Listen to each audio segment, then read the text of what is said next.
Hello students, welcome back to our channel. Students, last lecture में हमने exercise 5.4 तक finish किया था। आज एक्सरसाइज 5.5 स्टार्ट करेंगे, बट उससे पहले मैं आपको exponential function and logarithmic function के कुछ बेसिक्स बता देती हूँ जो आपको पता होने चाहिए। तो ये नोट्स पूरे अच्छे से बनाना ताकि आपको समझ में आए, और 1 मार्क के क्वेश्चंस भी इसमें से आ जाते हैं। सबसे पहले हम समझते हैं एक्सपोनेंशियल फंक्शंस बेसिकली क्या होते हैं। देखिए, एक्सपोनेंशियल फंक्शन अगर मैं लिखती हूँ, अगर y के बेस पे मैं कोई फंक्शन लिखती हूँ जैसे 10 raise to power x, that is the form of exponential function. इसको मैं ऐसे भी लिख सकती हूँ y is equal to a raise to power x। ठीक है, यहाँ पे जो x है ना, वो क्या होता है, इंडिपेंडेंट वेरिएबल, वो किसी पे डिपेंडेंट नहीं है। जो y है बल्कि वो x पे यहाँ पे डिपेंडेंट है। ठीक है, तो इस x को हम इंडिपेंडेंट वेरिएबल बोलते हैं, ये जो y है वो डिपेंडेंट वेरिएबल होता है। और जो यहाँ पे a है, a क्या है, कांस्टेंट। जैसे यहाँ पे y इज इक्वल टू 10 लिखा रेज़ टू पावर x, ये वेरिएबल है, ये कांस्टेंट है। ठीक है, यहाँ पे y is equal to ax, a की कंडीशन ये है कि a should be greater than 1 से छोटा नहीं होना चाहिए। a 0 तो बिल्कुल नहीं और नेगेटिव बिल्कुल नहीं, a should be greater than 1 अगर एक्सपोनेंशियल फंक्शन हम उसे कहेंगे तो।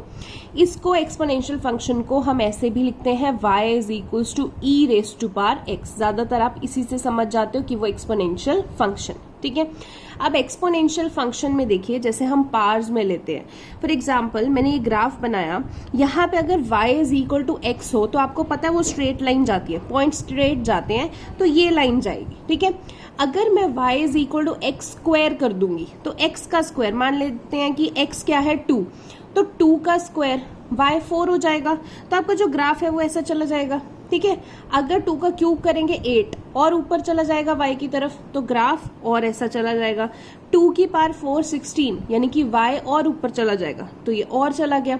अगर मैं ऐसे बोलूं y 10 raise to power x, ठीक है, 10 का अगर मैं x की जगह 2 भी डाल दूं, 10 का स्क्वायर, तो वो सीधा 100 हो जाएगा। तो ये चीज आपकी क्या होती है, एक्सपोनेंशियल फंक्शन, कि यहाँ पे तो एक एक करके पावर बढ़ी है, यहाँ पे सीधा 10 का बेस x कर दिया, तो आपके पास एक्सपोनेंशियल फंक्शन बन गया, आपके पास सीधा 100 पावर चलेगी। ठीक है, तो अभी कुछ ऑब्जर्वेशन है एक्सपोनेंशियल फंक्शन में।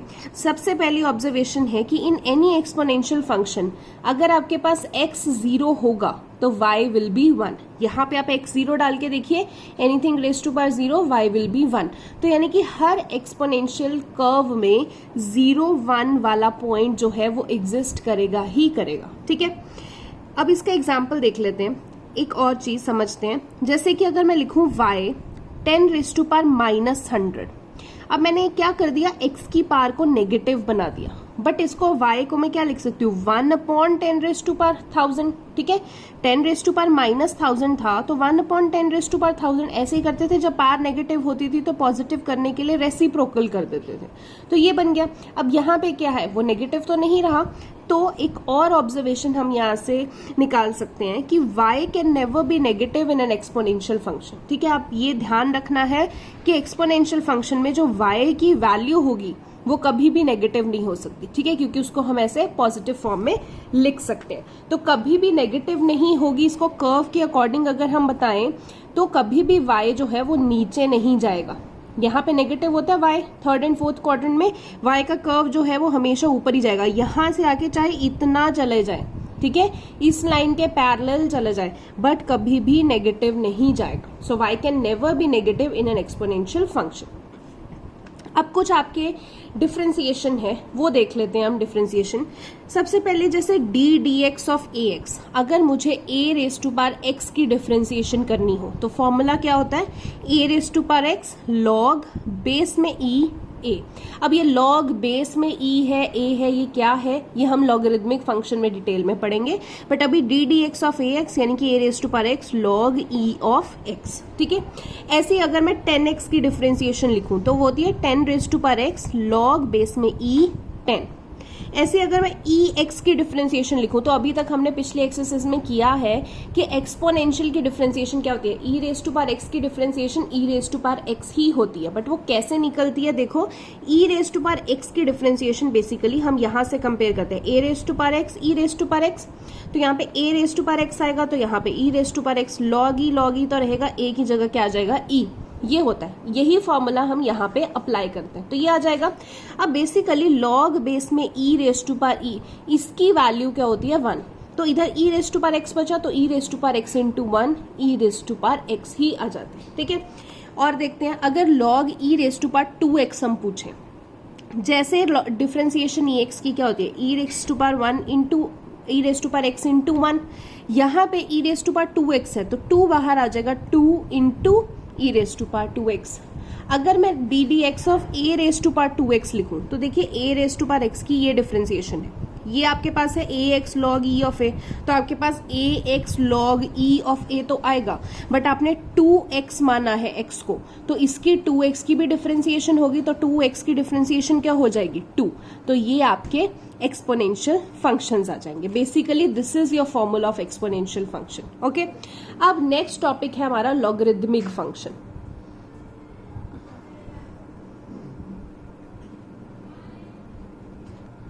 Next is logarithmic function.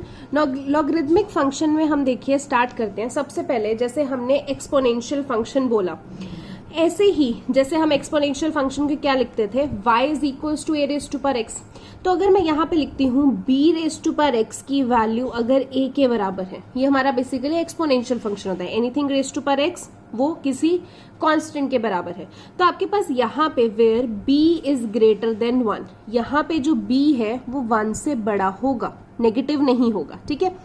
अब अगर इसी चीज को मैं लिखूं log base b is equal to a, sorry log base b a is equal to क्या होगा x, ये बेसिकली आपका लॉगरिदमिक फंक्शन है। अब इसका मतलब समझो, देखो अगर जैसे आपको 2 का क्यूब है, आपको पता है वो 8 होता है, अगर इसी चीज को मैं बोलूं कि log की फॉर्म में लिखो तो आप क्या लिखोगे log base 2 8 is equal to 3, ये आप लिखोगे, यानी कि b की वैल्यू 2 हुई, a की वैल्यू 8 हुई, x की वैल्यू 3 हुई।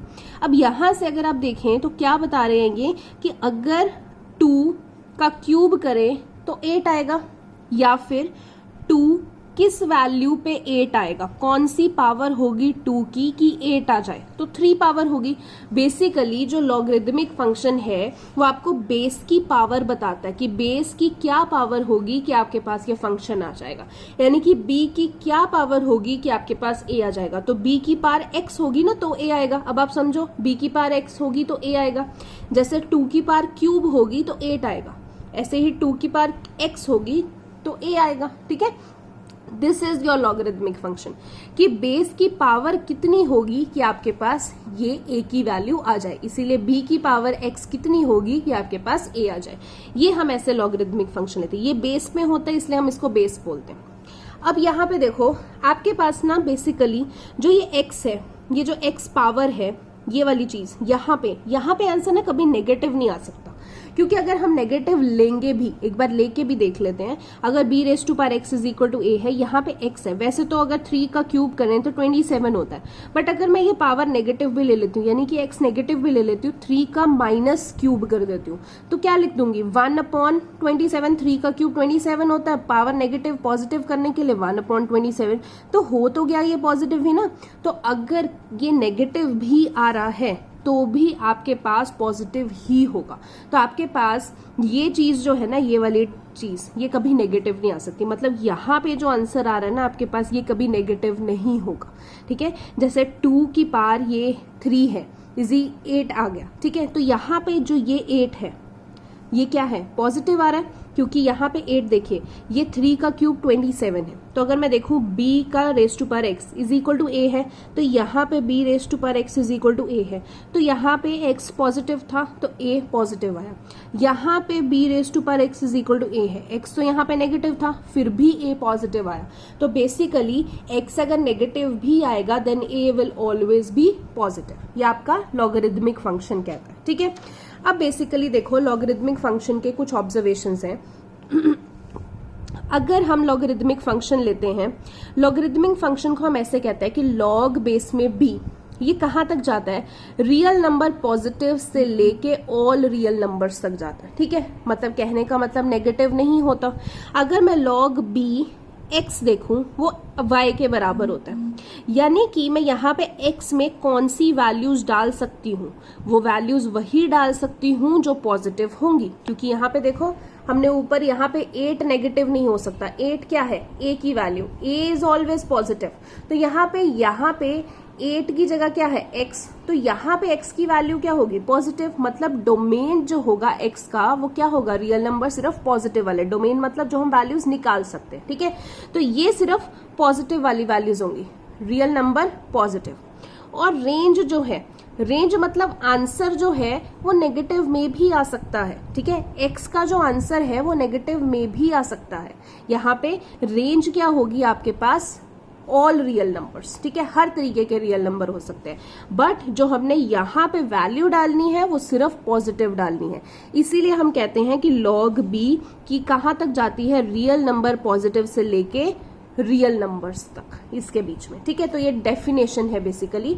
ऑब्जर्वेशन में देखिए, अगर आपके पास log b x है, उसको हम y के इक्वल करते हैं, इसका मतलब क्या है कि b raise to power y is equal to x है, यही होता है ना, log b x है इज इक्वल टू y, मतलब इसकी पावर क्या होगी, ये वही करो, 2 यहाँ पे 8 आया इज इक्वल टू 3, तो 2 की पावर क्यूब था तभी 8 हुआ, तो इसीलिए b की पावर y था तभी x हुआ, तो वही लिखा b की power y is equals to x। यहाँ पे कंडीशन क्या है, b is always greater than 1, ठीक है, ये लॉगरिदमिक को ही हम आगे समझ रहे हैं। b क्या है, हमेशा ग्रेटर देन 1 होगा, x क्या है, हमेशा पॉजिटिव रहेगा रियल नंबर, और y क्या है, ये कुछ भी डाल सकते हैं, पावर तो हम कुछ भी डाल सकते हैं ना, यहाँ पे आंसर पॉजिटिव आना चाहिए, ठीक है। नेक्स्ट, अगर log e of x y के बराबर है, अगर हम ऐसे लिखते हैं log e x y के बराबर, ऐसे लॉगरिदमिक फंक्शन को हम नेचुरल लॉगरिदमिक फंक्शन कहते हैं, और इसको यूजुअली हम ln ऑफ x से भी डिनोट करते हैं, बट आप एनसीईआरटी में देखेंगे तो आपके पास ज्यादा log e ऑफ x ही लिखा हुआ होगा, ठीक है।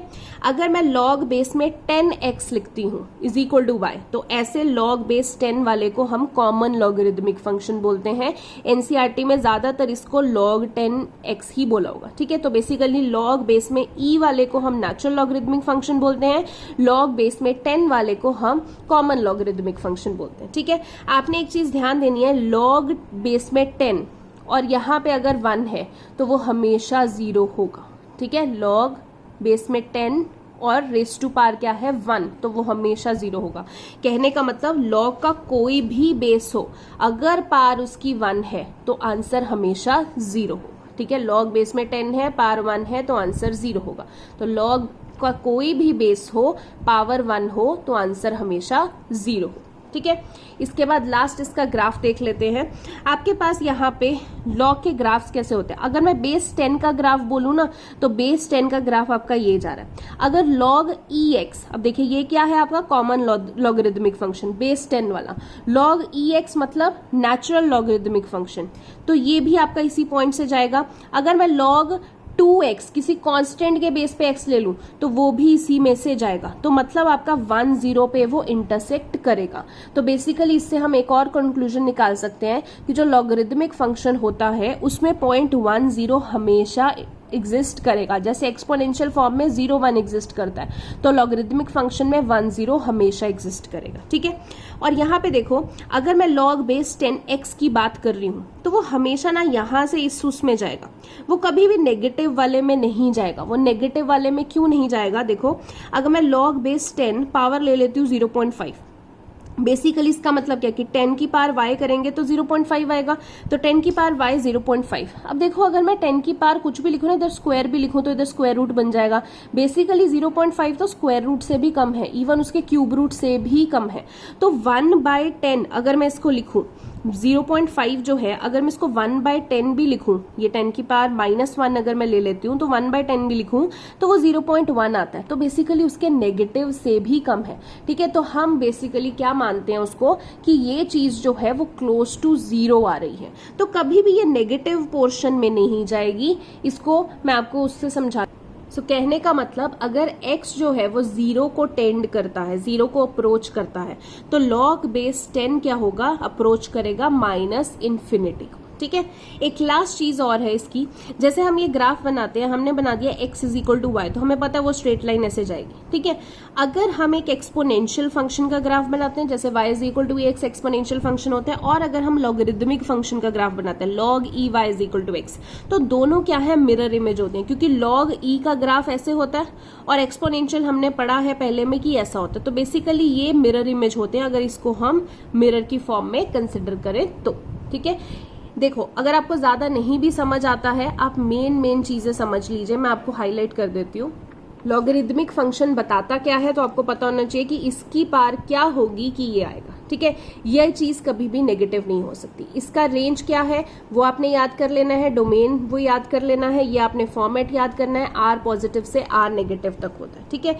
इनको सिर्फ नेचुरल लॉगरिदमिक फंक्शन क्या होते हैं, कॉमन लॉगरिदमिक फंक्शन क्या होते हैं, लॉग की बेस एनी पार इज इक्वल टू एनी पार और 1 पार होगी तो वो आंसर आपके पास 0 आएगा, ठीक है। और मिरर इमेज वाला आपने पॉइंट याद कर लेना है, तो ये चीजें आपको थोड़ी समझ में आनी चाहिए, ये बेसिक्स हैं आपके, ठीक है।